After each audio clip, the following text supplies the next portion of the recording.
मृतक यूपी का निवासी है। तो आपको एक बड़ा अपडेट दे रहे हैं, जहां सरदार शहर में दर्दनाक सड़क हादसा हुआ है। भादासर में 2 गाड़ियों की आमने सामने टक्कर हो गई, जिसमें 5 लोगों की दर्दनाक मौत हो गई और 4 लोग घायल हो गए। घायलों को अस्पताल में भर्ती करा दिया गया है। बारात से लौटते समय देर रात ये हादसा हुआ है। 4 मृतक दुलरासर गांव के और 1 मृतक यूपी का रहने वाला था। तो चूरू से आपको बड़ी खबर बता रहे हैं, जहां पर देर रात से हादसा हुआ। आमने सामने से गाड़ियों की भिड़ंत में 5 लोगों की दर्दनाक मौत हो गई है, 4 लोग गंभीर रूप से घायल हो गए। घायलों को अस्पताल में भर्ती करा दिया गया है और इनका इलाज जारी है। बारात से लौटते समय देर रात ये हादसा हुआ। 4 मृतक दुलरासर गांव के निवासी थे और 1 यूपी का रहने वाला था। और अब पुलिस इस मामले की जांच में जुट गई है कि आमने सामने की भिड़ंत थी, तो क्या कोहरे के चलते ये हादसा हुआ या और कोई वजह थी। कभी कभार जो वाहन चालक होता है उसे नींद की झपकी आ जाती है, सामने हेडलाइट ऑन नहीं थी। तमाम ऐसे कारण हो सकते हैं कि आमने सामने की टक्कर हुई। उसके अलावा क्या ये सिंगल रोड थी, कहाँ ये हादसा हुआ, ऐसी तमाम बातों की जानकारी। और इस पर अधिक जानकारी देने के लिए चूरू से हमारे संवाददाता कौशल शर्मा जुड़ चुके हैं फोन लाइन पर हमारे साथ। कौशल, दर्दनाक हादसा हुआ है, आमने सामने की टक्कर हुई है, क्या कुछ जानकारी।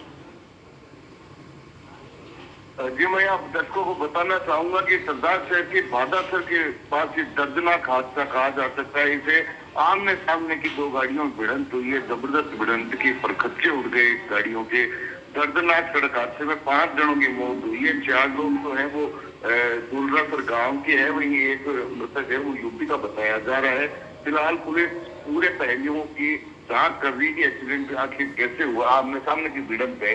बारात से वापस आते समय ये देर रात की घटना है। हादसे के बाद शादी की खुशियां है वो मातम में बदल गई है। तो कहा जा सकता है कि बड़ा हादसा और सबसे बड़ी बात ये है कि जो शादी का माहौल है वो गमगीन माहौल। जी बिल्कुल कौशल, आमने सामने की टक्कर हुई है, देर रात ये हादसा हुआ है, तो क्या अनुमान लगाया जा रहा है, क्या कोहरा था, झपकी आ गई, या कभी कभार शादी से लौटते वक्त कभी कभार ऐसा देखने में आता है कि शराब पी रखी होती है, तो क्या वजह रही कि हेड ऑन कोलिजन हुआ। देखिए, ये सब जांच का विषय है नंदिनी।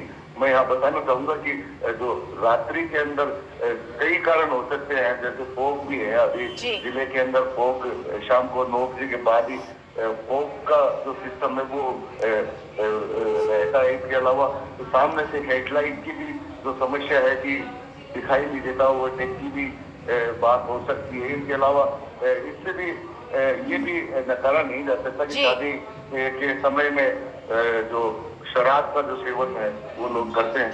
ऐसे में जांच का विषय है पूरा कि किस तरह से ये हादसा हुआ। बिल्कुल कौशल, और कभी कभार रॉन्ग साइड भी देखने में आती है, क्योंकि हाईवे आप बता रहे हैं तो हाईवे अक्सर 4 लेन होता है या 2 लेन होता है। ऐसे में एक ही सड़क पर सामने सामने से वाहन आ रहे थे, तो क्या कुछ जानकारी, क्या कुछ रॉन्ग साइड का मामला हो सकता है ये। देखिए, जिस तरह से एक्सीडेंट की गाड़ियां खड़ी हैं उससे ऐसा प्रतीत होता है कि ओवरटेक करते समय ये हादसा हुआ। लेकिन ये इसकी पुष्टि अभी पुलिस ही कर पाएगी। फिलहाल जो पुलिस है वो मौके पर पहुंची है, वहाँ से शवों को मोर्चरी में रखवाया गया है। परिजनों के आने के बाद ही ये सारी चीजें क्लियर हो पाएगी। जी, जो 4 घायल है कौशल, उनकी क्या स्थिति है।